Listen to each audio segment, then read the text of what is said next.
Meet Hassan. He's 2 years old. Any child who needs food as much as him is one too many. There aren't a lot of children at this therapeutic feeding center in Mao, 6 to 8 at any one time. But that's what's worrying aid agencies like the World Food Program. Just 24 kilometers away, in Tukuli, prospects for an entire generation are measured in centimeters. Some 400 mothers and children have come to this supplementary feeding center for food being distributed by WFP. Random checks are showing too many severely malnourished children. Fatima is 5, and the red means she should be in a hospital. So should 1-year-old Kubra and Secharis. The World Health Organization considers a 15% childhood malnutrition rate an emergency. Here in western Chad, it's typically around 26%. Even more alarming, in less than a year, childhood deaths have doubled. Souleyman Mahamat is 1 year old. The food he has been getting here is not enough, and he needs to go to the hospital in Mao. His mother Fatima is 30. Survival for her and her family is a full-time job, and her husband is visiting his family for Ramadan, leaving her and her mother to take care of their 7 children. It's no easy task, since every day wood must be gathered for cooking and water fetched from a well at the health center 5 kilometers away by donkey. Like most people in the Sahel, the Mahamats are subsistence farmers, and the food they grow during the short rainy season must last them the whole year. It's a race against time, since food from the previous year's harvest frequently runs out while the new crop is growing. Last year's drought caused a poor harvest and we ran out of food. We hope this year will be better.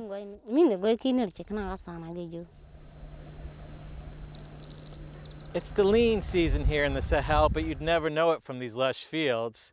For 9 months of the year, it's desert, up to 50 degrees in the sweltering heat. There are few roads or power lines. Running water is a novelty in rural areas of the Sahel. These nomads are heading south to better pastures as the desert advances from drought. Those who struggle to work the land or tend livestock are finding it harder and harder to survive. At the therapeutic feeding center in Mao, many of the severely malnourished children who have managed to come here from the surrounding villages will become healthy again. But the first 2 years of life are the most critical.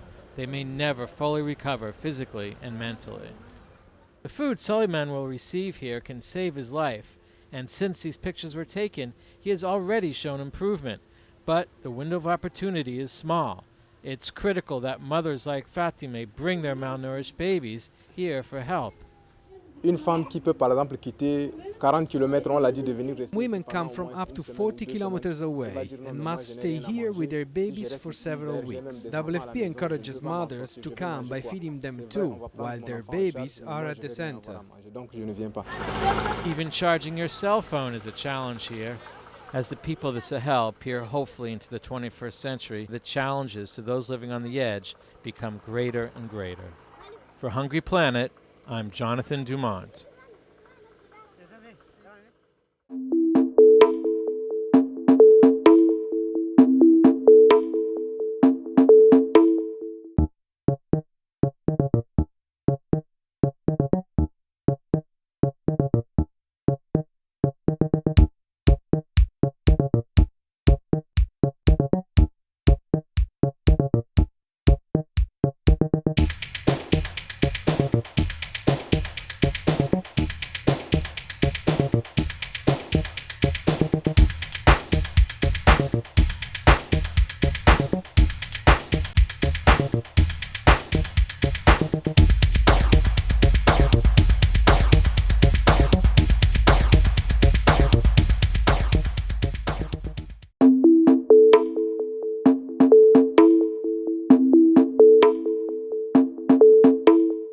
This is Aurore, the last and most remote of 33 low-lying islands that make up the Republic of Kiribati in the South Pacific.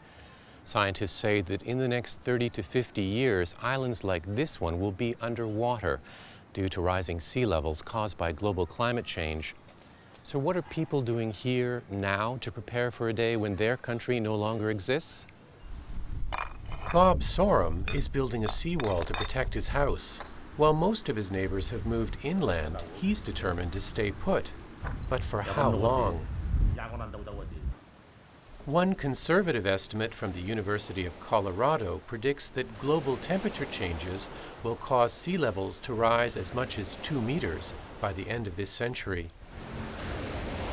For Kiribasa's 100,000 residents who live on narrow strips of land just barely above sea level, it's a trend that spells disaster, says the country's president, Anote Tong. Already we have whole villages being washed out. That the sea is rising. There is no running away from that reality. As conditions worsen, Tong says many here, like 23-year-old fisherman Rubita Yobite, are finding it harder to produce the food they need to survive.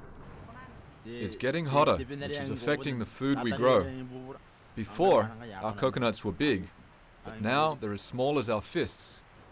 Coconuts are Kiribasa's chief export.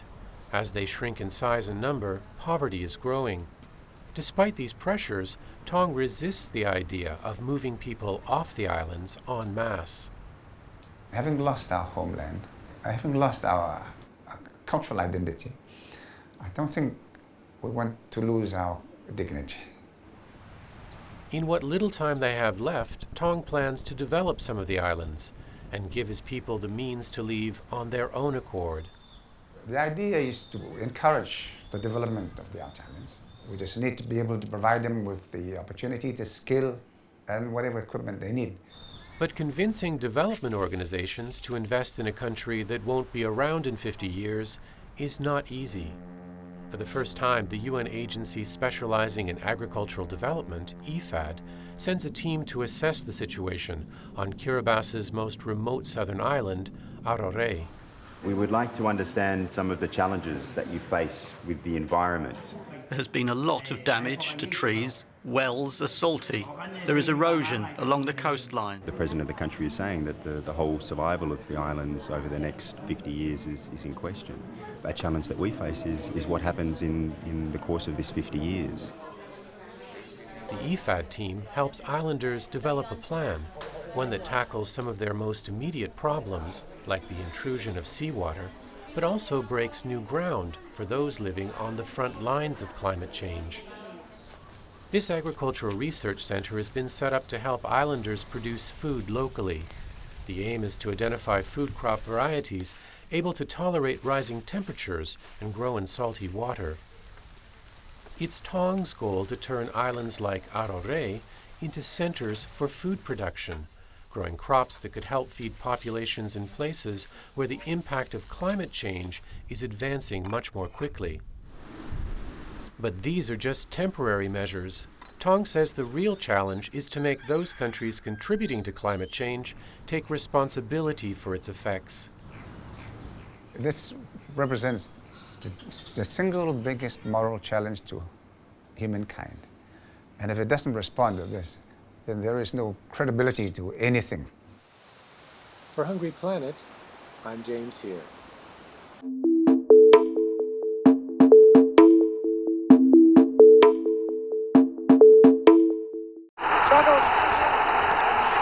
Danon ha portato in vantaggio Haiti al primo minuto del secondo tempo. نتيجة المباراة للأزوري رأي آخر. Paulo Internacional da Alessandro apareceu para receber, já faz a ligação na direita, com o lançamento para Neymar. Carasso était bien parti là, cette fois il n'était pas loin du tout. Mais de toute façon pour l'instant les gardiens choisissent. Ya lo hace, pierna derecha, directo al arco, golazo.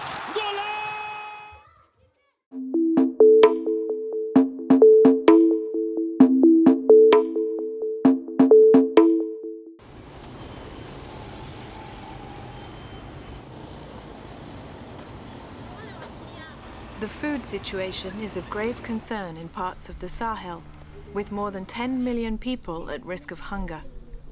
In Burkina Faso, harvests are meager, livestock pastures are dry, and with consistently high prices for food and farming inputs, levels of hunger and poverty are rising. Fatimata Nabayaogo lives in Poa, 65 kilometers west of the capital. She is pregnant with her first child, but there are already 23 mouths to feed in this family.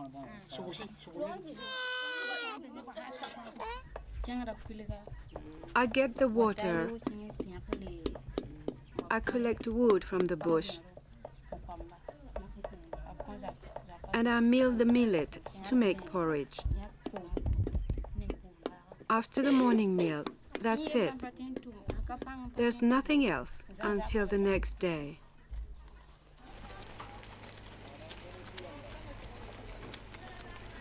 FAO and the European Union have been working together since June 2009 to boost production and improve food security in Burkina Faso. The €18 million program is benefiting 860,000 vulnerable households. Pour booster la production, il y a un certain nombre de facteurs sur lesquels il faut jouer. We are working on some key factors to boost production, like training farmers in modern production techniques, notamment la fourniture d'engrais pour que les sols qui sont we are distributing inputs because a bit of fertilizer really helps plants reach their potential. And most importantly, we supply improved seeds for all the small farms here on the plateau.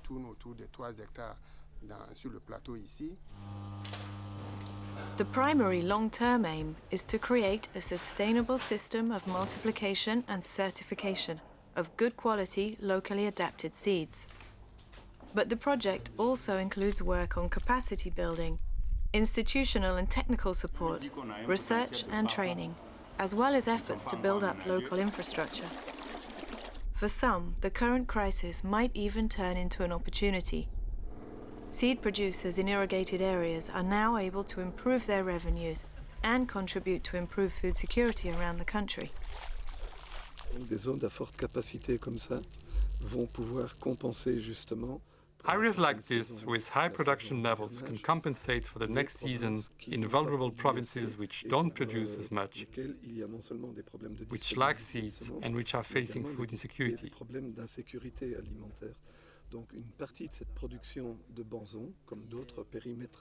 So part of this production from Bans and other areas goes to the high-risk areas to fill the deficit.